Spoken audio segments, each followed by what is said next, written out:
En trading, il existe de nombreux types de stratégies. Cependant, elles ne sont bien souvent pas universelles, mais au contraire adaptées à une classe d'actifs en particulier, voire même un actif bien spécifique.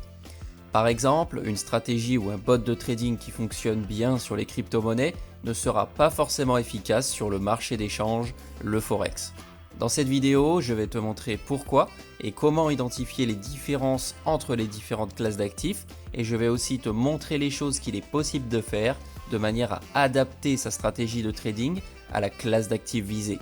Donc si tu veux tout savoir, reste bien jusqu'à la fin. Dans le monde de la finance, il existe de nombreuses classes d'actifs, c'est-à-dire des supports d'investissement ayant des caractéristiques similaires. Et voici à l'écran 4 des principales classes les plus utilisées par les traders. On retrouve les actions, c'est-à-dire des parts de sociétés cotées en bourse telles que Google, Apple et Microsoft par exemple, que l'on peut échanger telles quelles ou sous la forme d'indices qui en regroupent plusieurs. Ensuite, nous avons les métaux précieux tels que l'or, l'argent ou le cuivre qui s'échangent sous la forme de contrats futurs ou de CFD principalement. Puis, il y a le très plébiscité marché d'échange que l'on appelle Forex pour Foreign Exchange. Et enfin, j'ai représenté ici le marché des crypto-monnaies qui prend une place de plus en plus importante dans la finance. Parmi les différentes classes d'actifs existantes, il est possible de les séparer en deux catégories qui vont nous donner des indices sur la raison pour laquelle beaucoup de stratégies de trading ne peuvent pas fonctionner sur tous les actifs financiers. La catégorie de gauche, qui comprend notamment beaucoup d'actions, les crypto-monnaies et certains métaux précieux comme l'or, correspond aux actifs ayant un fort biais de tendance. C'est-à-dire qui, depuis des dizaines, voire des centaines d'années pour certains, ont démontré une forte asymétrie dans leur tendance long terme, mais aussi court terme. Tandis que la deuxième catégorie d'actifs, qui regroupe la majorité des paires de devises du Forex, ainsi que certains métaux précieux comme le cuivre, correspond aux actifs ayant, à contrario, de faibles biais de tendance, c'est-à-dire qui sont beaucoup plus symétriques dans leur évolution de prix long terme et court terme. Prenons l'exemple du Forex, et plus particulièrement de la paire de devises la plus échangée au monde, l'euro-dollar. Paire de devises qui avoisine les 1000 milliards de dollars de volume d'échange quotidien. Lorsque l'on visualise l'évolution de son prix sur le long terme, on identifie qu'elle présente de beaux mouvements avec une certaine volatilité. Cependant, l'évolution de prix est globalement assez symétrique en termes de hausse et de baisse, si bien que nous sommes revenus au même niveau de prix qu'il y a 25 ans. Mais certains d'entre vous me diront peut-être, c'est bien gentil, mais pour du trading court terme, comme du day trading, la tendance sur plusieurs dizaines d'années m'importe peu. Cependant, bien souvent, l'évolution long terme du prix d'un actif permet de déterminer assez facilement s'il possède un fort biais ou non, et qui va se répercuter en interne jusqu'au day trader. Typiquement, si on passe de bougies mensuelles à des bougies journalières pour la visualisation du prix, on se rend compte qu'encore une fois, on n'observe pas de fort biais tendanciel sur l'euro-dollar. Mais attention, cela ne veut absolument pas dire qu'il ne peut pas y avoir des tendances fortes sur plusieurs semaines, mois, voire années. Pas d'inquiétude, tout cela va s'éclaircir d'ici quelques minutes. Maintenant que nous avons jeté un coup d'œil sur l'évolution macroscopique de prix des actifs à faible biais de tendance, regardons la différence avec les actifs à fort biais de tendance et comment s'y adapter.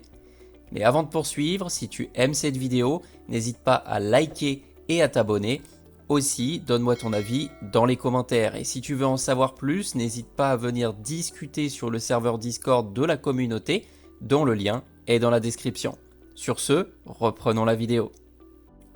Au sein de la catégorie des actifs à fort biais de tendance, un vecteur de spéculation utilisé par beaucoup, parce qu'il possède de nombreux avantages, se nomme les indices boursiers. On retrouve parmi eux, entre autres, le Nasdaq ainsi que le Standard & Poor's 500, appelé plus couramment S&P 500.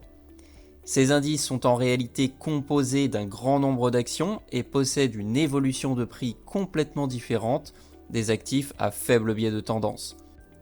Comme on peut le voir sur ce graphique long terme, le Nasdaq est majoritairement haussier avec des périodes de baisse qui sont plus rares et souvent plus violentes que les hausses avec une performance impressionnante sur la période de x25. On en conclut donc que ce type de marché n'évolue pas de manière symétrique puisque les durées et amplitudes des périodes haussières et baissières sont bien différentes. Lorsque l'on visualise le graphique de l'or, on se rend compte d'une certaine similarité avec les indices concernant l'asymétrie des mouvements. Et pour le Bitcoin, la performance est telle qu'il est nécessaire de passer sur une échelle de prix logarithmique pour pouvoir visualiser convenablement l'évolution long terme. Donc, comme nous l'avons vu, la principale caractéristique qui permet de déterminer si un actif donné se trouve dans l'une ou l'autre de ces deux catégories se trouve être la symétrie des mouvements du marché. Les actifs ayant un fort biais de tendance reposent sur des mouvements asymétriques entre hausse et baisse, tandis que les actifs à faible biais de tendance possèdent des mouvements beaucoup plus symétriques que ceux de la première catégorie. Maintenant, voyons l'impact que cela a sur nos stratégies de trading. Prenons l'exemple de l'approche de trading que j'ai présentée dans ma précédente vidéo. Avec cette méthode, on utilise un premier cadran qui utilise l'indicateur Harun pour le filtrage de tendance avec des bougies de taille 1 heure. Ce premier cadran permet de déterminer si nous allons privilégier les trades longues, short ou aucun des deux. Puis, le deuxième cadran permet la génération de signaux de trading. L'un des indicateurs que l'on peut utiliser pour cela se nomme l'indicateur stochastique, que j'utilise ici sur une échelle de temps 4 fois inférieure avec des bougies de taille 15 minutes. D'ailleurs, si tu souhaites en savoir plus sur cette approche, je t'invite à aller voir la vidéo correspondante dont le lien s'affiche en haut à droite de l'écran et est présent en description.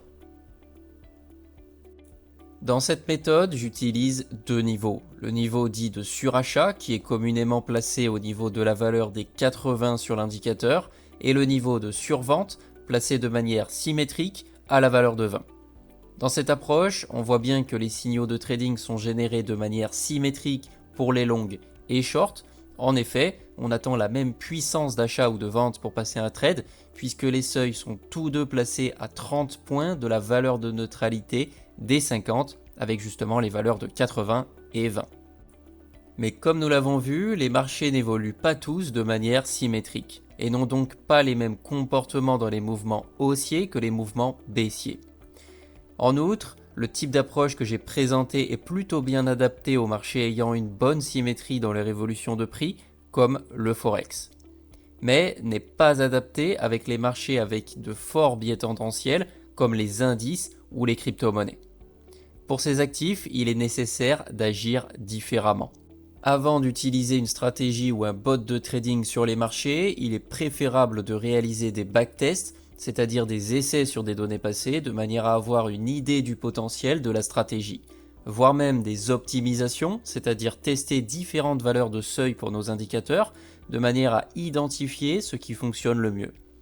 Pour le trading sur les devises, on travaille avec l'hypothèse de symétrie, on va donc préférentiellement tester notre stratégie avec des seuils longues et short qui varient de la même manière par rapport au niveau de neutralité, tandis que pour les actifs à fort biais tendanciel, il devient nécessaire de faire varier indépendamment les seuils longues et short, voire même de construire des stratégies uniquement longues ou uniquement short. Et c'est la même chose pour la partie filtrage de tendance. Dans ma dernière vidéo, j'ai utilisé le seuil des 60 sur l'indicateur Harun de manière à réaliser la séparation entre un mouvement de tendance et de range. Mais on pourrait imaginer utiliser un seuil différent pour dissocier les tendances haussières des tendances baissières. N'hésite pas à me dire dans les commentaires sur quel actif tu trades et si tu as aimé cette vidéo, je t'invite à mettre un like et à t'abonner. Aussi, si tu souhaites en savoir plus sur le développement de stratégies, les bots de trading, etc., n'hésite pas à aller regarder mes autres vidéos. C'est tout pour aujourd'hui, c'était Azure Algo. Ciao!